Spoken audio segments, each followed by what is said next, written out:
میں غوث پاک رضی اللہ تعالیٰ عنہ کے بارے میں، کیونکہ یہ 11ویں کا مہینہ کہلاتا ہے، اکابرین نے جو 11ویں کی وجہ لکھی ہے وہ یہ ہے کہ سیدنا شیخ عبد القادر جیلانی رضی اللہ تعالیٰ عنہ بغداد میں آپ کا مدرسہ تھا، تو آپ ہر مہینے کی 11 تاریخ کو رحمت کونین صلی اللہ علیہ وسلم کے ایصال ثواب کے لیے کھانے کا اہتمام کرتے تھے۔ وہ مدرسے کے بچے بھی کھاتے تھے، باہر کے لوگ کھاتے تھے۔ یہ ہر سال آپ کا سلسلہ جاری و ساری تھا، یا ہر ماہ پھر جب کچھ یہاں سے بر صغیر پاک و ہند سے بھی گئے ہوں گے پڑھنے کے لیے بغداد ان کے پاس، تو وہ جب یہاں آئے تو انہوں نے پھر یہی سلسلہ جاری کیا، اور خصوصاً جب شیخ عبد القادر جیلانی رضی اللہ تعالیٰ عنہ کا وصال ہوا تو آپ کے وصال مبارک کے حوالے سے وہ عرس جس کو کہتے ہیں وہ کرنے لگے، یعنی ایصال ثواب کے لیے کھانا بنانے لگے، اور اس کا نام رکھ دیا 11ویں شریف، کیونکہ 11 تاریخ سے وابستگی تھی تو 11ویں شریف۔ تو یہ اصل میں ایصال ثواب کا اہتمام ہوتا ہے۔ ایصال ثواب کا مطلب کیا ہے؟ ایصال مانے پہنچانا، اور ثواب کا مطلب وہ بدلہ جو آپ کے نیک عمل کے جواب میں اللہ تعالیٰ آپ کو دے گا۔ تو ایصال ثواب کا مطلب کیا ہوتا ہے؟ جب کوئی آپ نیک عمل کرتے ہیں تو آپ بس دل میں ہی نیت کر لیں یا زبان سے کہہ لیں اللہ تعالیٰ اس کا ثواب فلاں کو پہنچا دے، یعنی جو اس نیک عمل کا بدلہ تو مجھے عطا فرمائے گا اسے بھی اس میں حصے دار بنا دے۔ یہ اگر قرآن یا حدیث سے ثابت نہ ہوتا تو اپنے پاس سے تو ہم نہیں کر سکتے تھے، لیکن نبی کریم نے بارہا صحابہ کرام علیہم رضوان کو اپنے مرحومین کے لیے نیک عمل کرنے کی ترغیب دی۔ فرمایا جب تم اپنے طرف سے حج کرو تو اپنے مرحوم والدین کی طرف سے بھی کرو، ان کے لیے نماز پڑھو، ان کے لیے روزہ رکھو۔ کسی نے آ کے ایصال ثواب کا پوچھا کہ میں اپنی والدہ کو کیسے نفع پہنچاؤں، ان کا وصال ہو گیا ہے، تو فرمایا پانی پلاؤ۔ اس کا مطلب ہے عمل ہم کریں گے اور بدلہ ان کو بھی ملے گا۔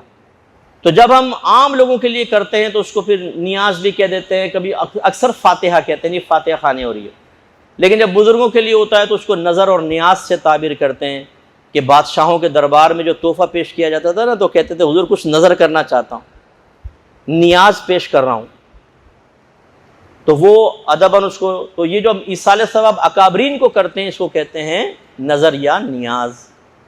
اس کے لیے جو اہتمام کرتے ہیں اس کو بھی نیاز کہتے ہیں، نیاز کا کھانا۔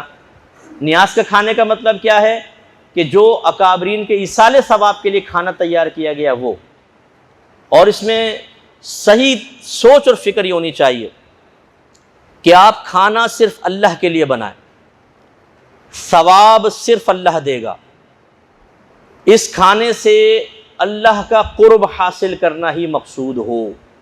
یہ 3 بڑی چیزیں ذہن میں رکھیں۔ کھانا کس کے لیے بنائیں گے؟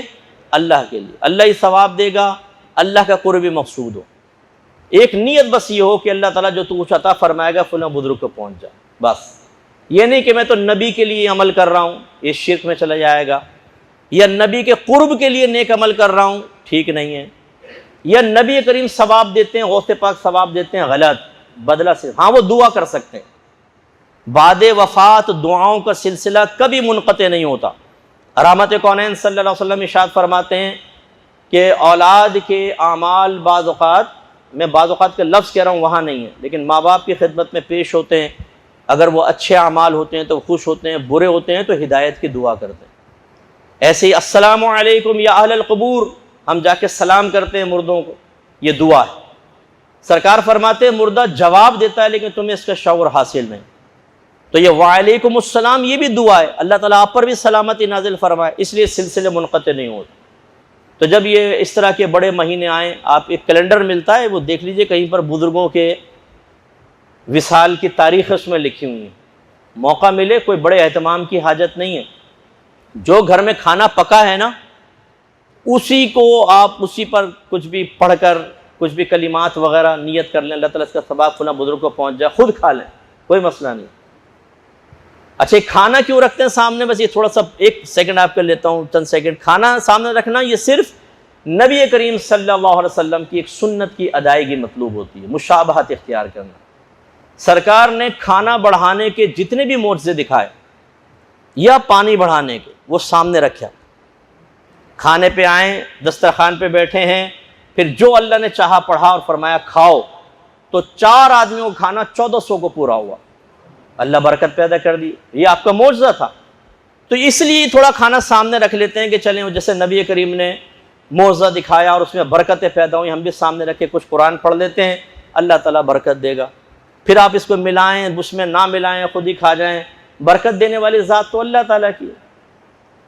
اس کا مطلب یہ سامنے رکھنا اس لیے نہیں ہے کہ جب پڑھیں گے تو اس میں برکت پیدا ہوگی باقی میں نہیں ہوگی، اگر ہوتا تو اس میں ملایا جاتا، ٹھیک ہے نا۔ تو یہ ہمارا نظریہ ہوتا ہے کہ اللہ کے لیے اس سنت کو پورا کر لیا بس، ٹھیک ہے۔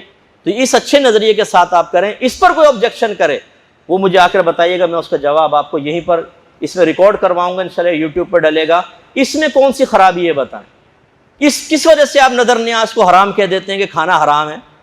اللہ کے لیے کھانا بنایا، اللہ تبارک و تعالیٰ سے ثواب مقصود، اس کا قرب مقصود۔ اگر آپ کہتے ہیں نہیں اس لیے کہ آپ نے کہا یہ 11ویں کا کھانا ہے، یہ غوث پاک کے ایصال ثواب کا کھانا ہے، غوث پاک کا نام لے دیا اس لیے حرام ہے، تو پھر تمہارا قربانی کا جانور حلال کیسے ہو جاتا ہے؟